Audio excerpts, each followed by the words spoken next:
It was a quiet Saturday morning in the small town of Crestwood, a peaceful place where nothing ever seemed to happen. The streets were empty, save for a few early risers on their morning walks and the distant hum of a lawnmower in the far corner of town. It was the kind of town where everyone knew everyone, and nothing ever felt out of place. Sarah Matthews had lived in Crestwood all her life, and she had grown used to the rhythms of the town. A hard-working woman in her early 30s, she had never been one for grand gestures or fame. Instead, she was the type of person who found joy in the simple things: a cup of coffee in the morning, the comfort of her cozy home, and the small acts of kindness that made the world feel just a little bit warmer. But on that Saturday, things would change for Sarah in ways she never could have imagined. It started like any other Saturday. Sarah woke up early, her body automatically following the familiar pattern of her weekend routine. She brewed a pot of coffee, opened the curtains to let in the soft morning light, and sat down to enjoy a quiet breakfast before starting her day. She had planned to spend the day catching up on some overdue work, but the moment she finished her last sip of coffee, something caught her eye outside the window. Across the street, her elderly neighbor, Mr. Edward Foster, was sitting on his front porch, staring at his mailbox with an expression that seemed a little more forlorn than usual. Mr. Foster had lived in the house across the street for as long as Sarah could remember. The old Victorian house had once been a grand sight, with its towering spires and intricate woodwork, but over the years, it had begun to show signs of age. The paint was peeling, the windows had cracked, and the yard had grown wild with overgrown weeds and tall grass. Mr. Foster himself was a man in his late 80s, with a shock of white hair and a slow, deliberate way of moving. He had lost his wife many years ago, and his only daughter lived far away, leaving him to live alone in the decaying house. Despite his solitary existence, Sarah had always admired Mr. Foster for his resilience. He was a man of few words, but his life seemed to have a quiet dignity about it. He rarely asked for help, but Sarah had often noticed him struggling with tasks that were clearly becoming too much for him: hauling heavy bags of groceries, fixing the broken fence, or simply keeping up with the garden. Sarah, being the type of person who couldn't stand to see anyone struggle, had always made a point to stop by and offer assistance when she could. Whether it was running errands for him or simply chatting with him for a while, she had always tried to make sure he didn't feel so alone. It was a quiet Saturday morning in the small town of Crestwood, a peaceful place where nothing ever seemed to happen. The streets were empty, save for a few early risers on their morning walks and the distant hum of a lawnmower in the far corner of town. It was the kind of town where everyone knew everyone, and nothing ever felt out of place. Sarah Matthews had lived in Crestwood all her life, and she had grown used to the rhythms of the town. A hard-working woman in her early 30s, she had never been one for grand gestures or fame. Instead, she was the type of person who found joy in the simple things: a cup of coffee in the morning, the comfort of her cozy home, and the small acts of kindness that made the world feel just a little bit warmer. But on that Saturday, things would change for Sarah in ways she never could have imagined. It started like any other Saturday. Sarah woke up early, her body automatically following the familiar pattern of her weekend routine. She brewed a pot of coffee, opened the curtains to let in the soft morning light, and sat down to enjoy a quiet breakfast before starting her day. She had planned to spend the day catching up on some overdue work, but the moment she finished her last sip of coffee, something caught her eye outside the window.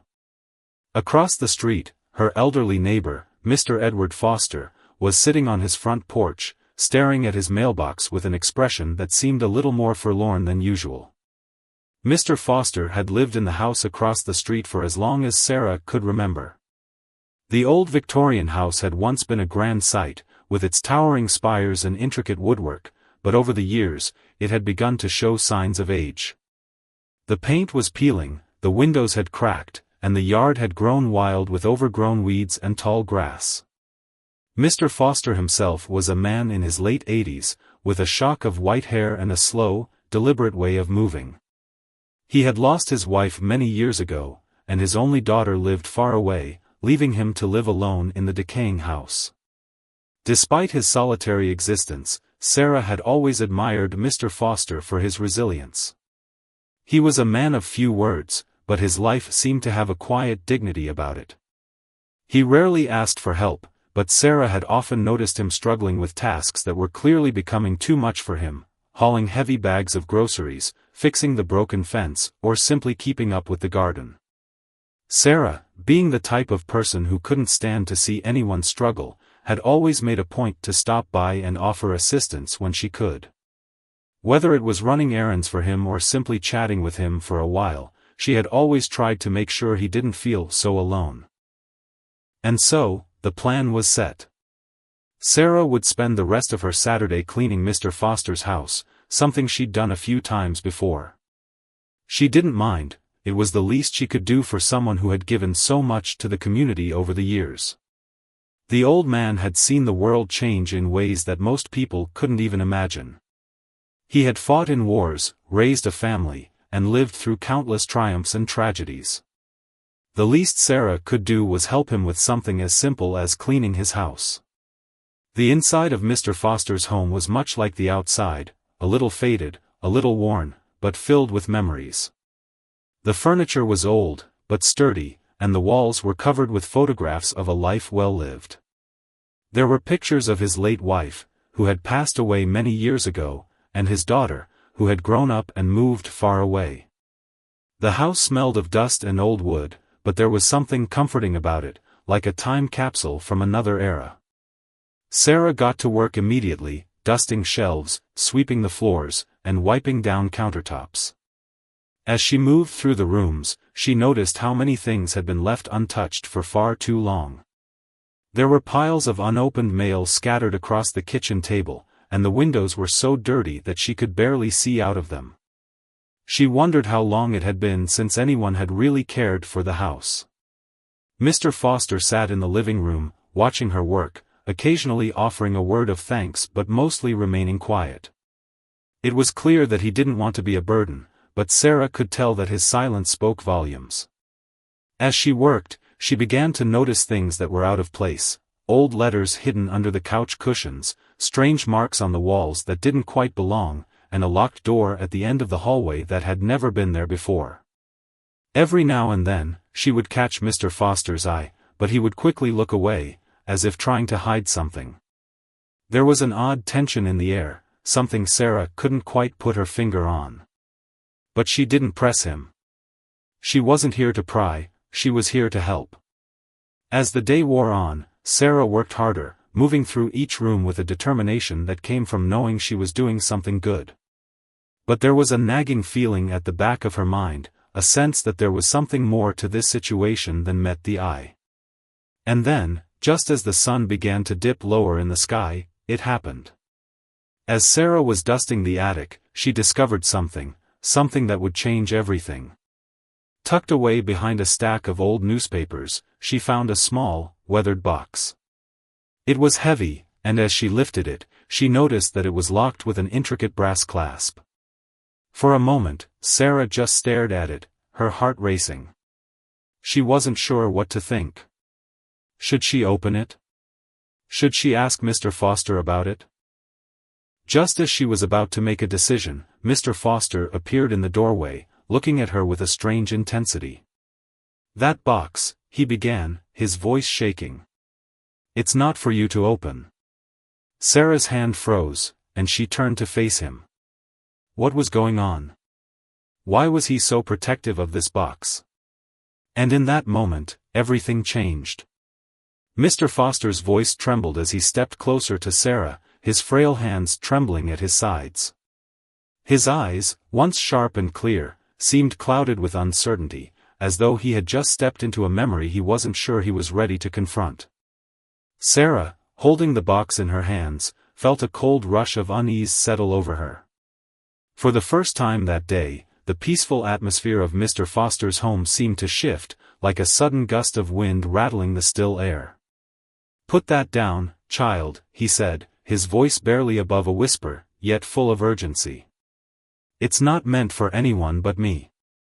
And certainly not for someone as young as you." Sarah hesitated, her heart pounding in her chest. She hadn't meant to pry, but the box had intrigued her. It was heavy, intricate, and hidden away so deliberately. She knew there was more to it than Mr. Foster was letting on. She slowly placed it back where she had found it, glancing at him with a mixture of confusion and concern. There was something almost desperate in his eyes, a silent plea that she could not ignore. "I didn't mean to upset you," she said gently, her voice soft. "But I can't help but wonder, what's inside the box, Mr. Foster? It seems important." Mr. Foster took a long, slow breath, and for a moment, Sarah thought he might refuse to answer, but then, surprisingly, he sat down heavily in the old armchair by the attic window. He looked out at the street below, his eyes distant, lost in the fog of his own memories. For what seemed like an eternity, the only sound in the room was the quiet rustling of the leaves outside, stirred by a light breeze. When he finally spoke again, his voice was far different from the shaky, anxious tone it had carried moments before. There was a kind of resignation in it, as though he had accepted something he had long kept buried. "It's a long story, Sarah.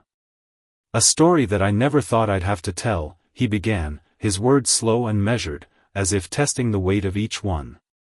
"That box, it holds something that could change everything. It's not just a trinket or some old family heirloom. It's a key to a secret that's been buried for decades.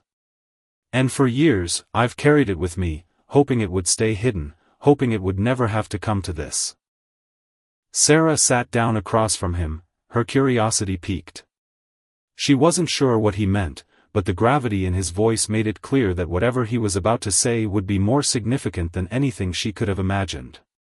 "My family, my grandfather, to be specific, was a man of means," Mr. Foster continued, his voice quiet but steady now. "He made his fortune during the gold rush, in the late 1800s. He was one of those rare men who could spot an opportunity where others saw only hardship. He invested in land, in mines, in all sorts of ventures. And over the years, he accumulated a great deal of wealth. But the thing is, he kept much of it hidden.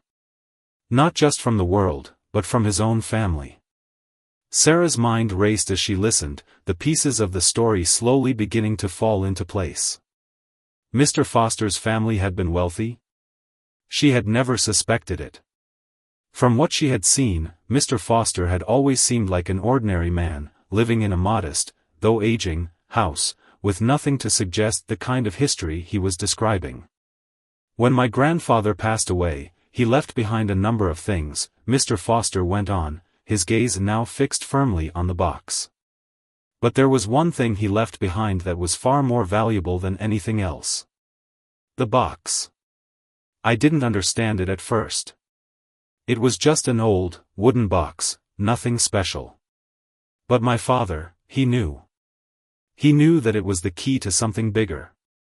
Sarah leaned forward slightly, her eyes never leaving Mr. Foster as he spoke. "What was in it?" she asked, her voice almost a whisper. Mr. Foster looked down at his hands, as if gathering the strength to speak the next words. "Inside that box," he said, his voice barely audible, was a map. A map that led to a hidden treasure. Gold. Artifacts. Things that had been lost to history, buried away for centuries. My grandfather had discovered something extraordinary. But before he could act on it, he died. And my father, well, he decided it was best to keep the secret." There was a long pause as Sarah processed his words. A treasure map? Gold? Artifacts? It sounded like something out of a storybook, something too fantastical to be true. And yet, the sincerity in Mr. Foster's voice made it impossible for Sarah to dismiss what he was saying. This was real. "And you've kept it all these years?" Sarah asked, her voice thick with disbelief. Mr. Foster nodded slowly, his eyes never leaving the box. "I've kept it safe, yes. But as time went on, I realized something. The map, it's not just a piece of history. It's a part of my family's legacy. And it's also a curse. A curse? Sarah echoed, confusion lacing her voice. How could something so valuable be a curse? Mr. Foster met her gaze, his expression grim.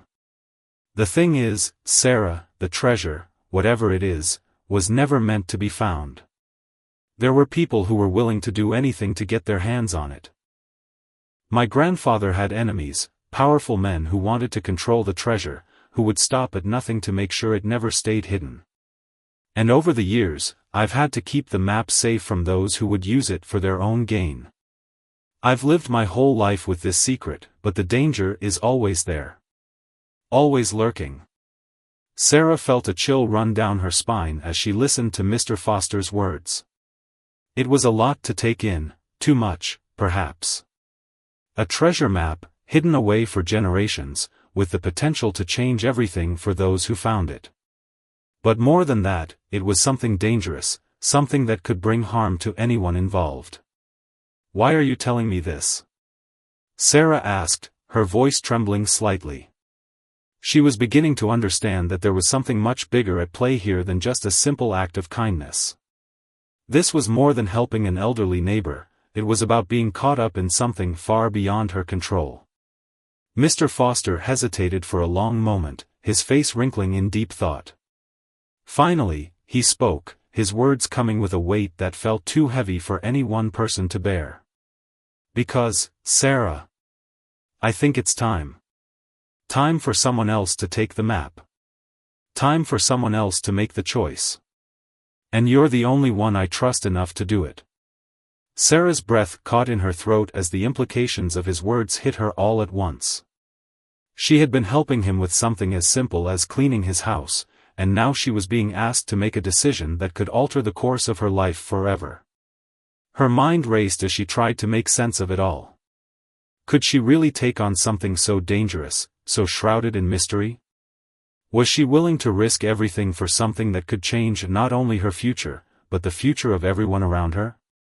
You want me to take it? She asked, her voice barely audible.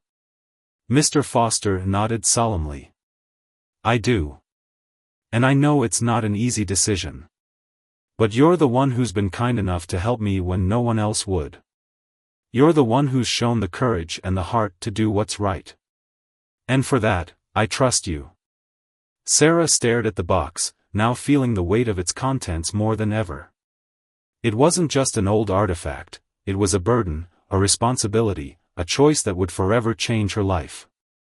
And in that moment, Sarah knew that nothing would ever be the same. The room felt smaller now, as if the air itself had thickened with the weight of Mr. Foster's words. Sarah's mind was racing, her thoughts tumbling over one another like a waterfall that couldn't be stopped. Everything she thought she knew about her life, the simple, quiet existence she had so carefully built, was suddenly crumbling away. There was no turning back from this. Once she took on this responsibility, once she accepted what Mr. Foster was asking, she would be stepping into a world that was as foreign to her as it was dangerous. She looked at Mr. Foster, his once unshakable demeanor now cracked open, revealing the vulnerability of a man who had lived with a secret for far too long. He wasn't the proud, stoic figure she had known for all these years. Instead, he seemed like a man who had carried a heavy burden for far too long and was finally ready to let go. But he wasn't ready to face what would happen next. That responsibility was now hers. Mr. Foster, she began, her voice shaky, this is a lot. You're asking me to take on something that could change my life in ways I can't even imagine. A treasure, a map, enemies, dangers. I don't know anything about this world. How could I possibly do something like this? Mr. Foster closed his eyes briefly, as if preparing himself for the weight of his next words. I understand, Sarah. I've kept this secret for so long because I didn't want anyone to suffer for it. But the truth is, this map is more than just a treasure.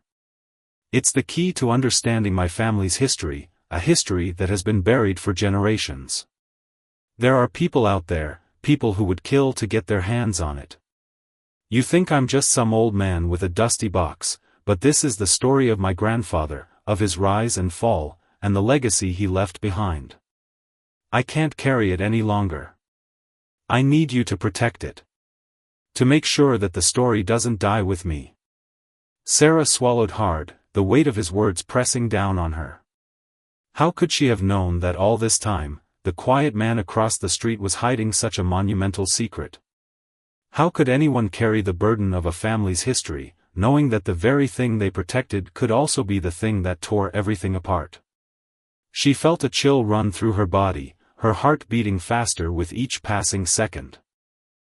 "I don't even know where to begin," she admitted, her voice barely above a whisper. "How do I protect something like that? How do I keep it safe from people who will stop at nothing to get it?" "You don't," Mr. Foster replied, his voice surprisingly calm now, though there was a hint of sadness to it. "You don't protect it. You have to decide if you're willing to face the consequences.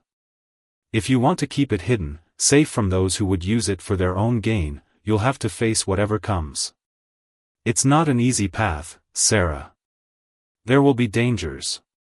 There will be people who will want that map, who will do anything to find it. But if you're willing to take it, to take on that responsibility, you will have the chance to change everything. To understand something bigger than yourself." Sarah sat back, trying to make sense of it all. Her life, up until this moment, had been about simple things, helping her neighbors, doing good when she could, keeping a low profile, living her life with a sense of normalcy. And yet now, in one afternoon, she was being asked to carry a burden that was larger than anything she had ever imagined. There was a strange mixture of fear and excitement bubbling inside her. The idea of treasure, of a hidden legacy, was intoxicating, but the reality of it, the potential dangers, was overwhelming. "How do I even begin to understand what this is?" she asked, her voice laced with doubt. Mr. Foster stood slowly, his bones creaking with age, and walked over to the small bookshelf in the corner of the room. He pulled out a dusty old leather-bound journal and handed it to her. The book was worn, its edges frayed, but there was something about it that felt important. As Sarah opened the journal, she could see that it was filled with handwritten notes, sketches, and faded maps, pages of a story that had been passed down through generations. "This," Mr. Foster said, his voice filled with reverence, "is my grandfather's journal. It contains everything he knew about the treasure and the people who sought it. He wrote it all down in secret, fearing that someone would come after him. He knew the risks, and he never wanted us to get involved in his legacy. But here we are. The map, the treasure, it's all in there. You'll have to decipher it, piece by piece. And when you do, you'll find the answers. But you need to be careful, Sarah. Once you start, there's no going back." Sarah held the journal in her hands, feeling its weight. It was more than just a book, it was a key. A key to a story she wasn't sure she was ready to hear. She looked up at Mr. Foster, his face drawn and tired, but with a sense of purpose that hadn't been there before. He wasn't asking her to do this lightly. He had chosen her for a reason, though she didn't yet know what that reason was. "What happens if I don't take it?" she asked, her voice trembling with the weight of the decision. "What happens if I just leave it all behind?" The next few days felt like a blur. Sarah's mind was consumed by the gravity of the decision she had made. Every time she closed her eyes, she saw Mr. Foster's worn face, his trembling hands, and the box, heavy with secrets, heavy with responsibility. The journal he had handed her, with its delicate pages and cryptic notes, seemed to be calling to her from the corner of her apartment, its presence almost oppressive. Yet, despite the uncertainty that gripped her heart, Sarah couldn't bring herself to walk away. There was something in the quiet mystery of it all, something in the weight of the family legacy, that refused to let her go. The following weekend, Sarah found herself back in Mr. Foster's home, alone in the attic, with the journal open before her. She had read through a few pages, but the more she uncovered, the more complicated the story became. Her mind raced as she tried to make sense of the jumbled sketches and cryptic symbols. The map, which had initially seemed like a straightforward path to treasure, was proving to be something far more complex.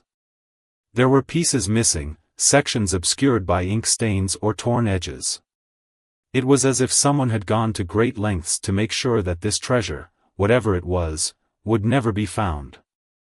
As she traced the faded lines on the map, her phone buzzed in her pocket.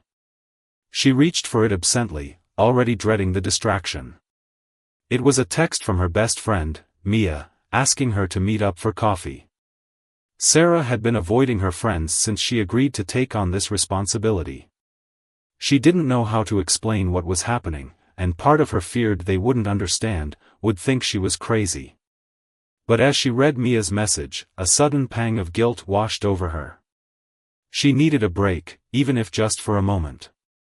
A moment where the weight of Mr. Foster's secret didn't hang over her like a dark cloud. She needed to be reminded of her old life, the one she was in danger of losing. The cafe where Mia worked was bustling with life when Sarah arrived. The smell of fresh coffee beans and baked pastries filled the air, and the warm hum of conversation surrounded her like a comforting blanket. Mia waved from behind the counter, her ever-present smile lighting up the room. Mia had always been the carefree one, the one who found joy in the simplest of moments, and Sarah found herself grateful for that. As Mia handed her a cup of coffee, she couldn't help but feel a pang of longing for the days before this all began, before the box, before the map, before the knowledge that her life had been irrevocably altered. "So, what's been going on with you?" Mia asked as she leaned against the counter.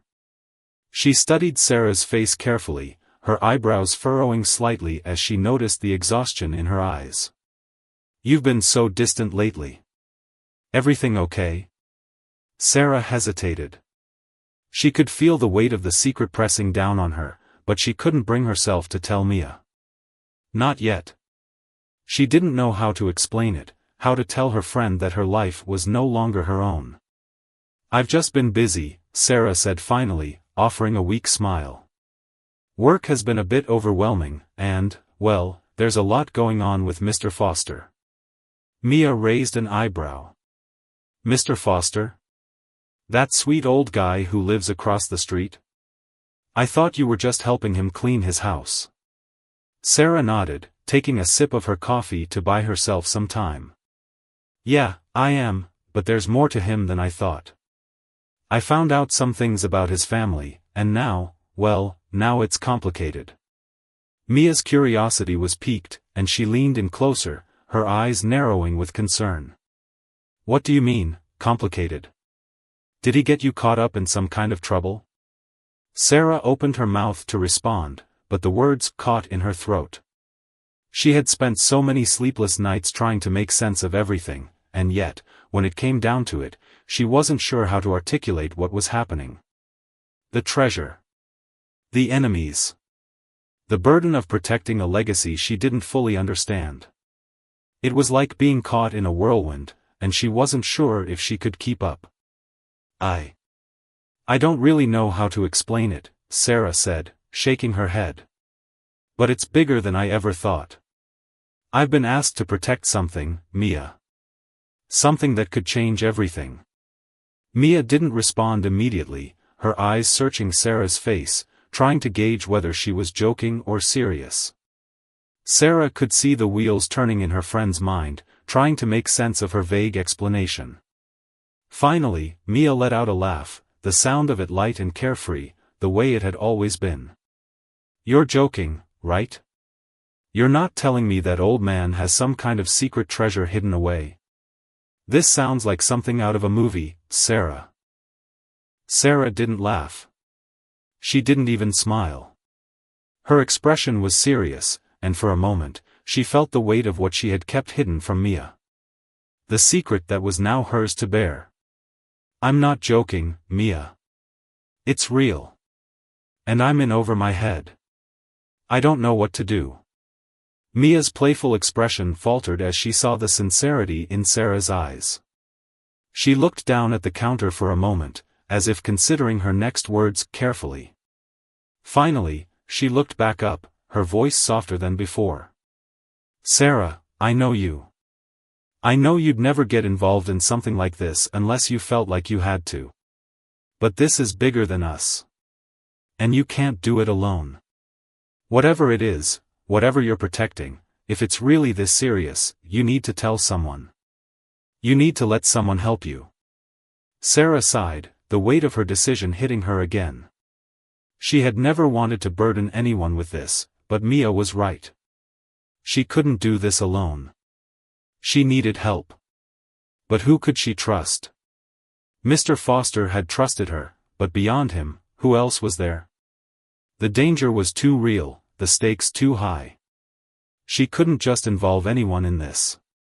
I don't know who to trust, Sarah admitted, her voice shaky. I can't just tell anyone about this. There are people out there who would kill to get their hands on this map. I don't even know if I can keep it safe, Mia. I don't know if I can handle it. Mia reached across the counter, placing a hand on Sarah's. You don't have to do it alone. You're my best friend, and I'm here for you. Whatever it is, we'll figure it out together. Just promise me you won't keep it all locked up inside. You're not in this by yourself. Sarah looked at Mia, the weight of her words sinking in. She hadn't realized how much she needed someone to lean on, how much she needed her friend's support. But in that moment, she knew that Mia was right. She couldn't do this alone.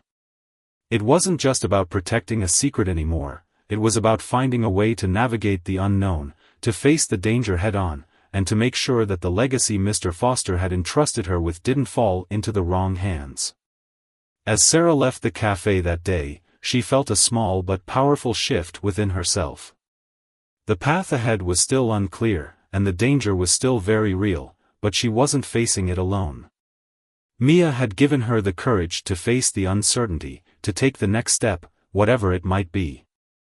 Sarah knew that this was just the beginning, there was still so much more to uncover, so many questions left unanswered, but for the first time in days, she felt a flicker of hope. She wasn't just protecting a secret.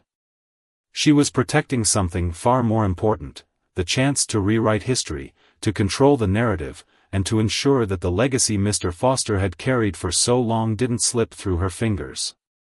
But the road ahead was still full of twists, and Sarah couldn't shake the feeling that the hardest part was still to come. The days that followed were a whirlwind of questions and uncertainty.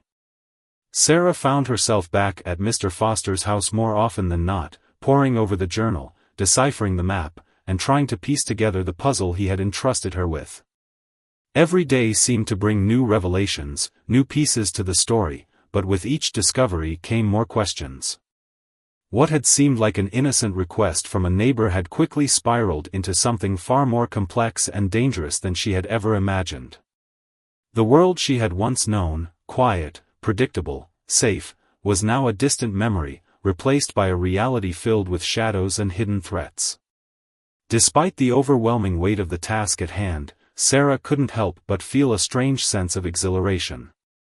There was a thrill in the unknown, in the puzzle that needed solving. The journal was filled with old, faded pages, but each one carried clues that were more intricate and more cryptic than the last. As Sarah worked through the sketches and diagrams, the mystery deepened. The treasure Mr. Foster spoke of was unlike any she had imagined.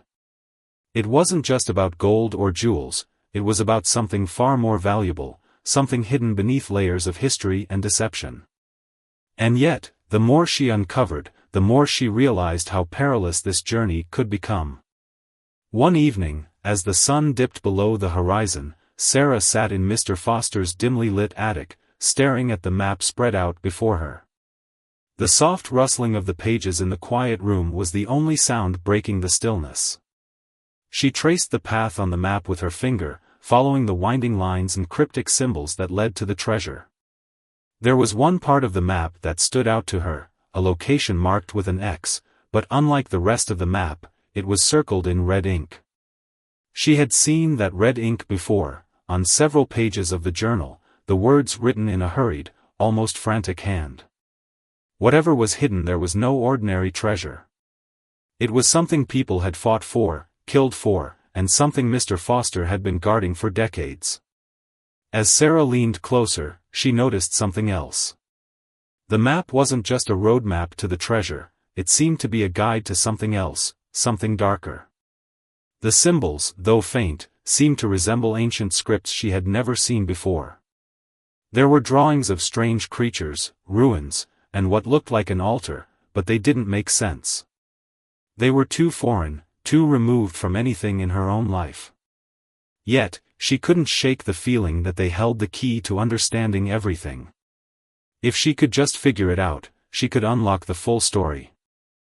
Suddenly, her phone buzzed on the table beside her, breaking her concentration. Sarah glanced down at the screen, her heart skipping a beat when she saw the caller ID. It was Mia. Without thinking, she answered the call. "Sarah, you won't believe what just happened," Mia's voice came through the line, filled with a mixture of excitement and panic. "I was at the grocery store, and I ran into someone who knows about the map. They're asking questions about you.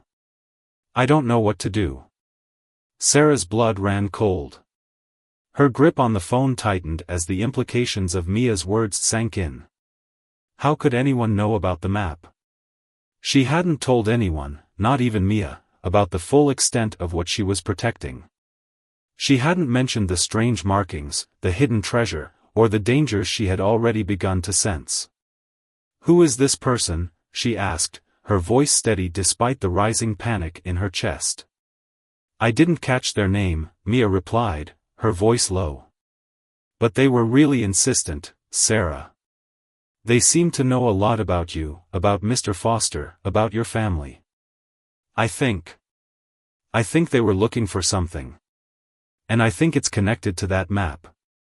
Fear gripped Sarah's heart. The pieces were falling into place now, and the reality of the situation was sinking in.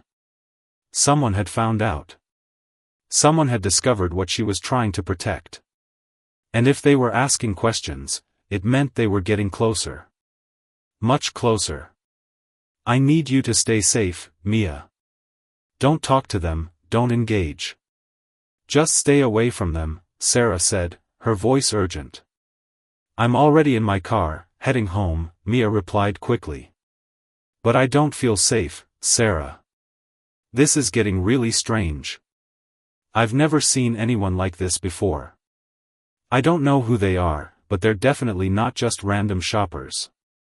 I'll be there soon. Lock all your doors and don't let anyone in," Sarah said, her heart pounding. "I'll figure this out. Just hang tight."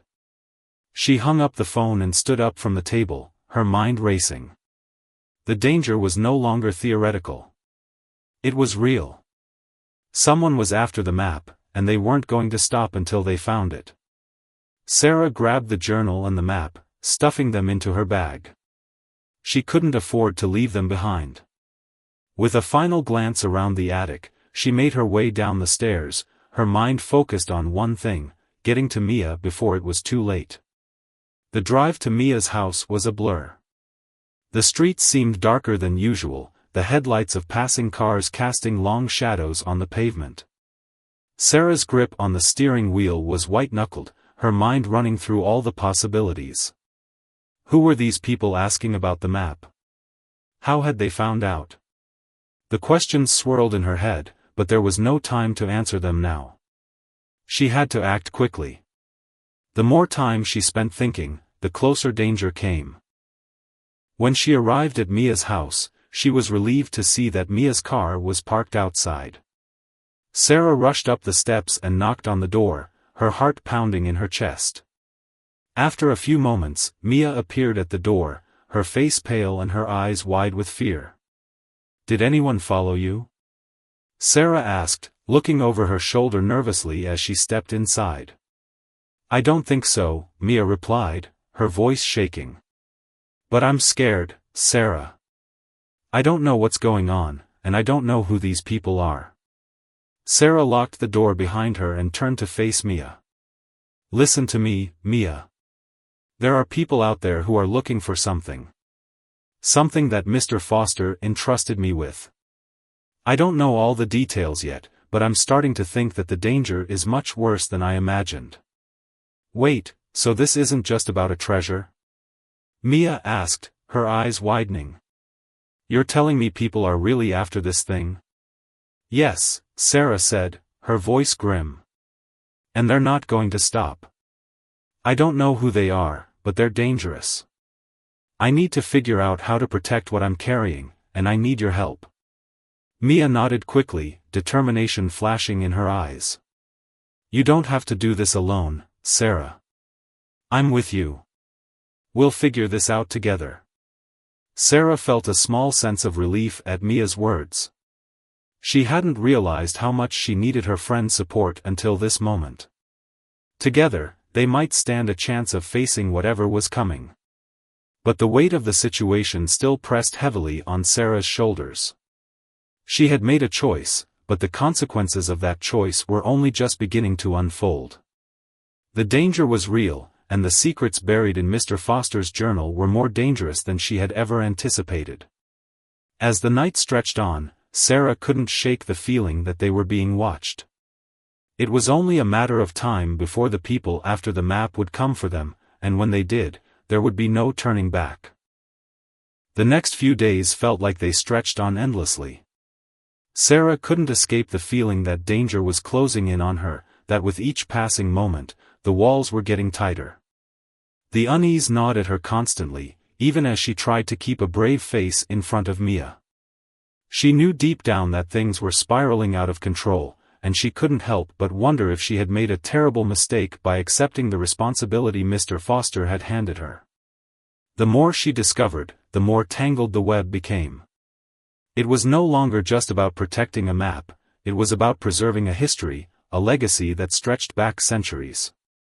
And with that history came enemies, some of whom were willing to do anything to make sure it remained buried. One evening, as Sarah was sitting in her apartment, the journal and map spread out on the table in front of her, the phone rang. She jumped at the sound, her heart leaping into her throat as she saw Mia's name on the screen. Her friend's voice, typically filled with energy and warmth, now sounded strained and frantic. Sarah, you need to get over here. Right now. I think someone's been watching my place. The words hit Sarah like a punch to the gut. Her pulse quickened, her mind racing with the possibilities. Who could it be? Had they found Mia? Had they found her? Mia, stay inside. Lock all the doors and windows. I'm coming over, Sarah said, her voice sharp with urgency. I already locked everything, Mia replied, her voice quivering. But I'm scared, Sarah. I don't know what's happening. I keep seeing a black car parked across the street, and it's been there for hours. Whoever's in it, they're watching us.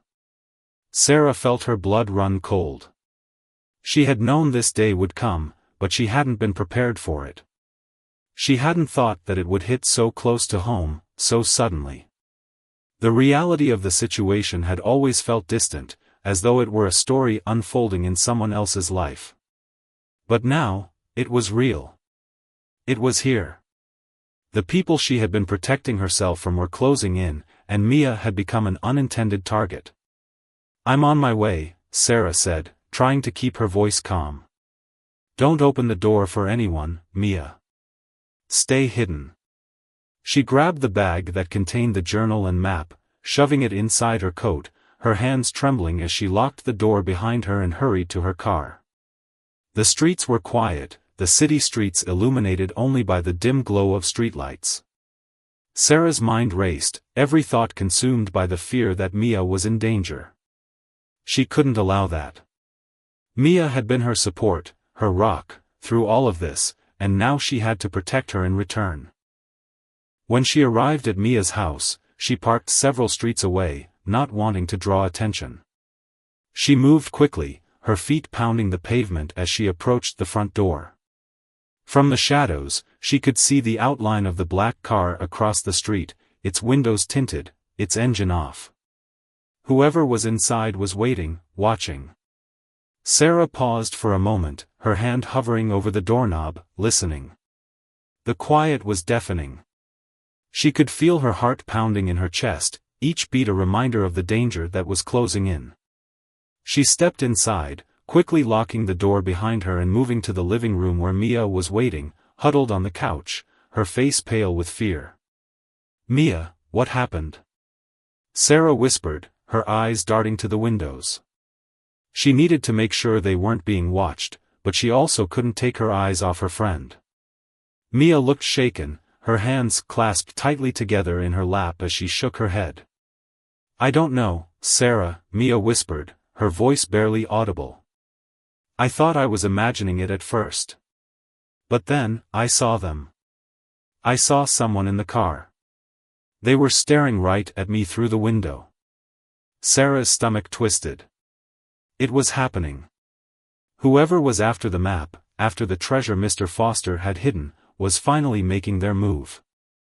They knew they were getting closer. They were getting desperate. "We have to leave," Sarah said, her voice firm but strained. "I'll drive you somewhere safe. We can't stay here. Not now." Mia nodded quickly, her eyes wide with panic. They moved to gather what little Mia could carry, and as they were about to leave, Sarah heard the unmistakable sound of tires on gravel. The black car. It was moving. "Quick," Sarah urged, grabbing Mia's hand and pulling her toward the back door. They moved swiftly, their footsteps muffled by the carpeted floors. They slipped out of the house and into the narrow alley behind the building, hoping to make it to the car unnoticed. But when Sarah looked back toward the street, her blood ran cold. The black car had turned the corner, its headlights casting long shadows down the alley. Whoever was in that car was not letting them slip away unnoticed. They ran. The air was cold against Sarah's skin as they sprinted toward the parked car. Sarah's breath came in ragged gasps, and the weight of the journal and map pressing against her side only added to the tension in her chest. She fumbled for the keys in her pocket, her hands shaking as she finally unlocked the door. They piled into the car, Sarah slamming the door shut just as the sound of an engine revving echoed down the alley. She quickly started the car, throwing it into gear and speeding out onto the road, her heart pounding in her chest. The black car was behind them. It followed them closely, staying just far enough back to remain inconspicuous but close enough that Sarah couldn't shake the feeling that they were being hunted. "Don't look back," Sarah said, her voice tight. "Just keep your head down. We need to get to a safe place, fast." Mia nodded, her face pale as she stared out the window, her fingers gripping the seat beside her. Sarah's hands gripped the steering wheel with all her strength, her knuckles white from the tension. She could hear the hum of the engine as she pushed the car faster, trying to lose the black car in the maze of streets. But no matter how quickly she turned, the car stayed behind them, its headlights glinting ominously in the rearview mirror. The chase went on for what felt like an eternity. Every turn they made seemed to be matched by the black car, and with every passing second, Sarah could feel the weight of their situation pressing down on her. They couldn't outrun them forever. She had to think of something. Without warning, Sarah swerved down an unfamiliar street, taking a sharp right into a quiet residential neighborhood. She slowed the car, glancing nervously in the rearview mirror. The black car hadn't followed. They had lost them. For now. They didn't speak for several minutes. The silence in the car was thick, suffocating. Sarah's mind raced, trying to come up with a plan. What now? Where could they go? Who could they trust? "We need to get to Mr. Foster's house," Sarah said finally, breaking the silence. "There's an old cabin on his property, he used to keep things there. Maybe we can hide out for a while, regroup, and figure out what to do next." Mia didn't argue. She didn't ask questions. She just nodded, her face pale but determined. Together, they drove in silence, heading for the cabin that might hold the key to their survival.